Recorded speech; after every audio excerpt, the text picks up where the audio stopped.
Hello and welcome to Rising Clyde, the Scottish Climate Justice Show. I'm Ian Bruce, and today we're talking about Climate Camp Scotland. That's the biggest and most important gathering of the climate justice movement in the country. And this year, there are going to be some changes. We'll talk about that in just a moment. But first, let's have a look at this video about a rather different protest that happened in Glasgow last month. 1, 2, 3, 4. Seeking funds, Russia's war. 5, 6, 7, 8. Russia is a terrorist state. 1, 2, 3, 4. Seeking funds, Russia's war. 5, 6, 7, 8. Russia is a terrorist state. I think we also drafted a letter to give to CPIC employees, which might not be here today, but we might read that out later. I'll just pass it on to the next speaker. Thank you, Graham.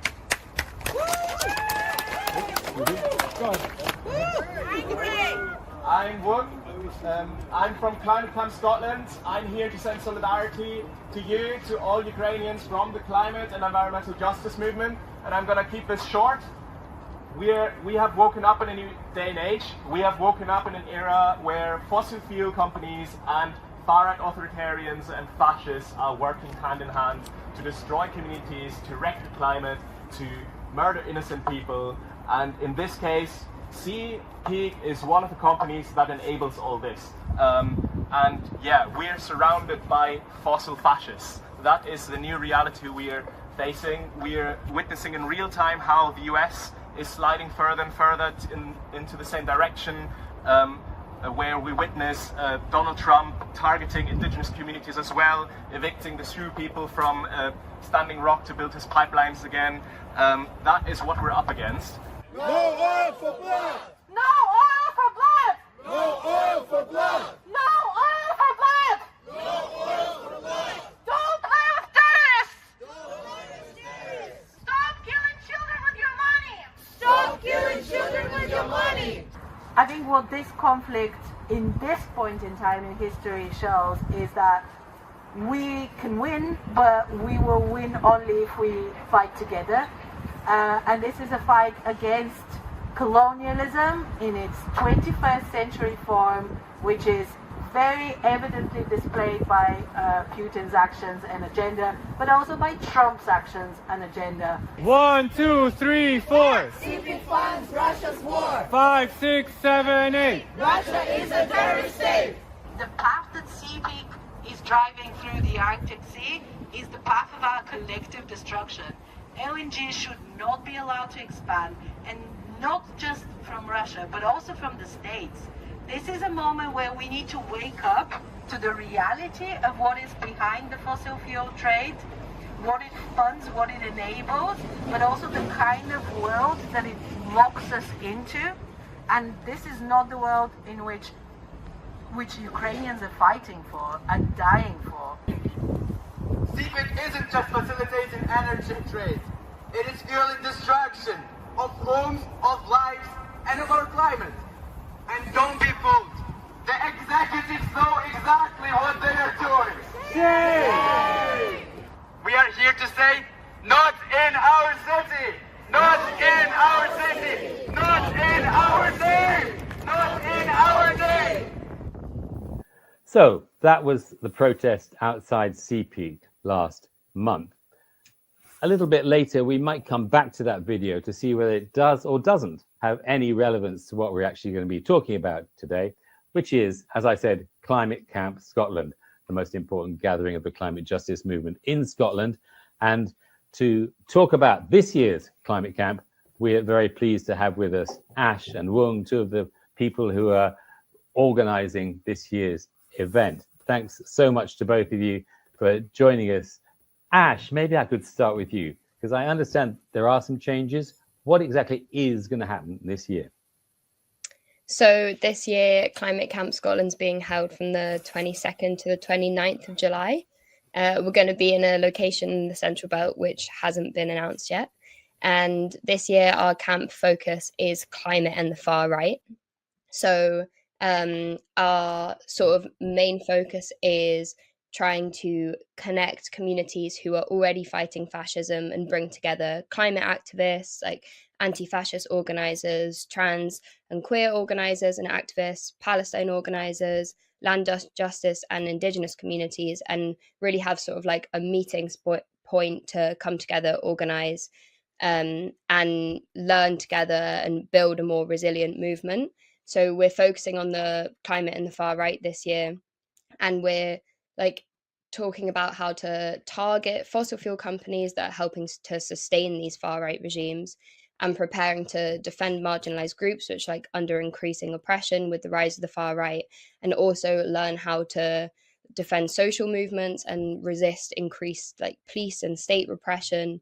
And as per usual with Climate Camp, there'll be workshops, there will be amazing food, there'll be Kayleys, and yeah, we really want this to be a space to bring together lots of these communities who are already doing really important anti-fascist organizing, and strategize and learn together about how we do resist the rise of the far right. So for people who haven't been to a climate camp before, just tell us a bit more about the the food and the Kayleys and the politics, of course. What exactly will be going on during those days. So day one of Climate Camp will be setting up the camp. So lots of like getting involved, putting tents up, helping to put up our compost toilets, getting the kitchen prepped. We have an amazing kitchen collective, Skiffer, who will be cooking us 3 meals a day. So everyone can get involved in cooking, washing up, whatever takes your fancy, really.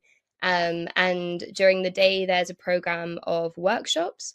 There's also assemblies in the morning and the evening. We normally have one assembly which is like a more sort of international scope, so talking about other campaigns that are going on around the world, people and campaigns that we're showing solidarity with and learning about. We'll have assembly potentially about issues more local to where the camp itself is held. And in the evenings, we will have a whole range of Kayleys. So we've had climate cabaret. So it's sort of time to learn and attend workshops and like get new skills, practice things, but also to just be together, and yeah, like spend time together sort of as a movement and have fun as well. So are you expecting a lot of new people along? Yeah, we're really hoping to have new people along. This year's camp is like a really important opportunity to invite new people along. Our theme this year is such a sort of broad focus in a way, which is a little bit of a divergence from potentially how camps run in the past. So last year we were in Aberdeen and we had a focus like quite specifically on the St. Fittick's Park campaign, for example. So we were like camping on land that was threatened by industrial development in St. Fittick's Park. And this year, instead of focusing on something really local to where the camp itself is held, we are taking on this almost insanely broad theme of climate and the far right, but like really trying to show how it is like really concretely manifested like in Scotland and in the UK, and how it's like fossil fuel companies that are based in Scotland that are also financing and propping up these far right regimes. So yeah, we want every new person along, whether that's people already involved in the climate movement or broader anti-fascist organizing, or somebody who's never sort of been in a movement space. Like this is really the year to have everyone around. Wong, locate this a bit for me in the sort of recent history of Climate Camp, because it does sound like it's a bit of a new departure. Yeah, it's funny to think that we now already have a history, because in my mind we're still just like, but yeah, I think Climate Camp Scotland has a tradition that links up with the broader European climate movement of using protest camps as sites to train for direct action against a specific target. So the most famous one, like being Ende Gelände, set up to like target coal mines with blockades and occupations and so on. And in Climate Camp Scotland, this camp will still do that. Like we will host trainings for direct action. We will prepare people with like, how do you move in a group, in a massive collective? How do you how do you challenge fossil fuel infrastructure directly with your bodies? How do you shut sites of fossil fuel extraction down? What sort of rights do you need to know? But this year, we also want to take a broader look, right? Like, I think not only the climate movement, but the entire European left has woken up to a whole new context. At the latest, since Trump's re-election, that we are now surrounded by fascist movements, and they are all wedded to this new, they're either climate denialist or worse, they see climate change as an opportunity for more extractivism. So like, oh, like climate change is going to melt Greenland. Let's seize it for more oil and gas extraction and stuff like that. And these sort of things like demand our attention in a different way. There's so much stuff going on right now, and all these fascist regimes, what they throw out is just so like mind-boggling all the time, and no one knows how to react to that. But what we can't forget is that climate change is getting worse and worse every year, and the far right is inherently wedded to driving climate change further and profiteering from it to finance their regimes. And that's why we chose to like have this as a special focus for this year, not attached to like a specific local site like Grangemouth or Aberdeen or Mossmoran and Fife, but to like have a broader look at which fossil fuel companies in Scotland serve far-right regimes. And one of them is, as you mentioned in the video that we've seen, is CPEAK, that finances Russian fascism and Russian fascist expansion into Ukraine directly via gas sales. We have also INEOS that has just fired hundreds of workers, shut down their refinery, and is bringing in frack gas from the US, from vulnerable communities, often indigenous communities in the US,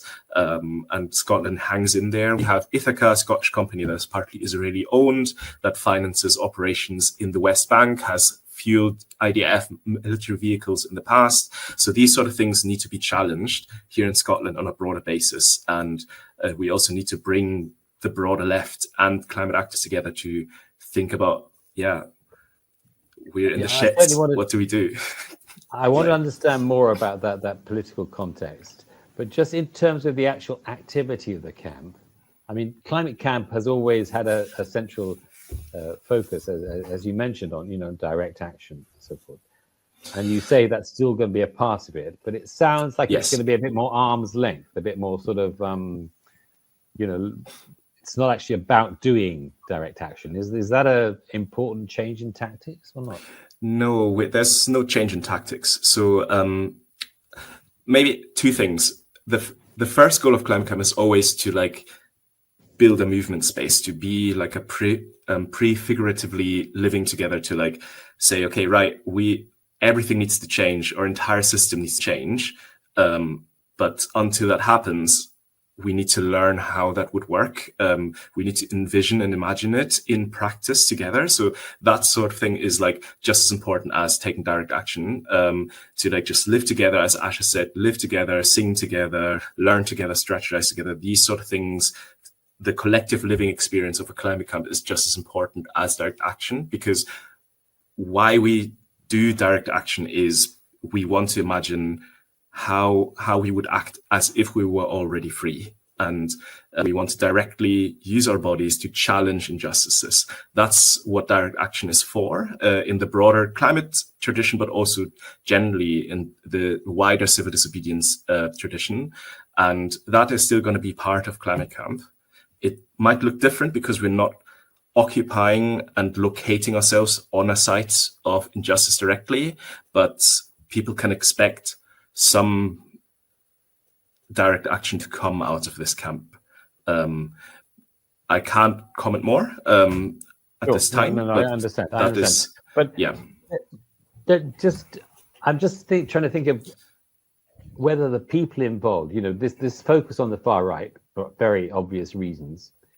Does that mean will there be really different groups of people involved coming from slightly different backgrounds? Maybe thinking slightly differently about tactics to the way Climate Camp has done things before, or not? Do you think that isn't going to change? I I think that was always the case. Like we always had like activists from different parts of the movement. Like we always had like people from Extinction Rebellion, from Just Stop Oil, from other European countries coming over, from different sections of the movement, from like Palestine protesters, trans right activists coming in. So these people are like always coming and sharing their own struggles and their own tactics. Like we hosted, like, for example, like Leonidas Issa from Ecuador. We hosted like Ukrainian anarchists, and all their tactics look different, right? But we want to create Climate Camp as a space where we share tactics, both nationally and internationally, and develop these further, and have a think on what works, what doesn't work, like which group is best positioned to use this tactic or that tactic. And yeah, that is what Climate Camp is for. And if the collective decides, okay, this year we need to change our tactics in this way, yeah, let's try it out. Because, I don't know, the fascists are winning and we need to... Yeah. I mean, Ash, how do you think this new focus on the far right, I mean, apart from the obvious situation that we're in that drives this, I mean, is this something that the broader climate movement, do you think, has woken up to and is taking account of, or is Climate Camp Scotland, sort of leading the way a bit here? I think it's something that sort of like inherently influences the way that everybody organizes. Like one of the things that we're talking about when we talk about increasing like far right governments, like our own governments, like moving further right, one of the things that like comes along with that we've seen is like increased police repression, like increasing crackdown on protests, like new legislation introduced to like even further criminalize climate protest. Like we're seeing activists who've had prison sentences like that we've never seen before. So I think the way that we organize is sort of always tied to the context that we're in, and in that way, like, yes, definitely the far right is an issue which is like on everybody's minds, like in this way. And I think in terms of sort of tactics, like Climate Camp Scotland has like always used tactics that aim to protect activists like from police repression, from the criminal justice system, like using mass direct action, protecting our identities, and like trying to take care of each other in that way. Like we're not a group that's ever sort of aimed for arrest, and we recognize that as like the criminal justice system and the police is something that we like does active harm to people. So I think in that sense, like the increase of the far right and the increase police repression doesn't necessarily like change our tactics in that way, because that's something we've sort of always recognized as a risk and try to organize around. And I think, yeah, in more general terms, like one of the things that we want to do this year is like try and really highlight that link between like climate and the far right, that this isn't just about the rise of the far right, but the way in which climate is sort of like intertwined in that. And it's not kind of, yeah, I mean, so it is not a coincidence that it's like far right regimes and like Reform, for example, want to abandon all our climate policies. Like we had Richard Tice, who's Reform's deputy leader, say that the evidence for man-made climate change is garbage and things like this. And it's not like just a coincidence that happens to be their policy, because they are funded by oil and gas interests. Like I think between December and June 2019 to 2024, Reform, like 92% of Reform's donations came from oil and gas interests, like polluting companies and just outright climate deniers. So I don't think that it's an issue that anyone's blind to, like, at all, but it is like, as we were talking about previously, so much sort of overwhelming and mind-boggling stuff comes out of these far right groups, and this ideology that it is sort of overwhelming, and it is this kind of constant saturation of things happening in the news all the time. That is like the sort of classic playbook of how to disempower people, because you are so overwhelmed that it seems like there's a million different issues to focus on. And I think one of the reasons for choosing climate in the far right this year is that, like, as the climate movement, this is an opportunity as well for us not to just kind of like focus on this, but also to be quite strategic in how we're aligning what we're targeting, right? Because the same targets, like, are the same fossil fuel companies are the ones who are financing far right regimes, who are financing land grabs, who are, like, making people's lives materially worse, like, not just here, but across, like, the entire world. And so when we are in this sort of state of, like, overwhelmed saturation of bad news, like, it makes a lot of strategic sense for us as a climate movement and other movements like anti-fascist organizers and trans rights organizers to try and, like, get to the root causes here in these companies and these targets which are, like, financing everything and which sort of tie this sort of stuff together. So yeah, I think it's something that we all organize with, like, that in mind, but this is an opportunity to sort of make that explicit and mean that we're, like, sharing our resources and sharing our time and, like, really choosing targets that have, like, the maximum effect. I'm just wondering, concretely, are there, anti-fascist movements, trans rights organizations and so forth that are already kind of on board and sharing this the organizing process with you? Or is that something you're kind of trying to move towards? Well, Ash, either of you. I think there is lots of organizations that are thinking about the same questions as we do, but I think there's a lot of disorientation in lots of movements right now. Like as the trans rights movement, for example, is just like they're being battered and battered with one thing after the next, and they have mobilizations, they have like demos, but they're losing the fight in lots of different ways, right? And the same can be said about lots of other things, like the anti-fascist movement is not stopping reform surge in England right now, and there's lots of, like, people having the same conversation. And I think the same is true for the wider climate movement. Lots of people see this sort of, like, rise in climate denialism, this rise of, like, acceptance of fossil fuel, the walk back on climate targets, the sort of, like, disdain and disgust that lots of people see climatey and greeny things.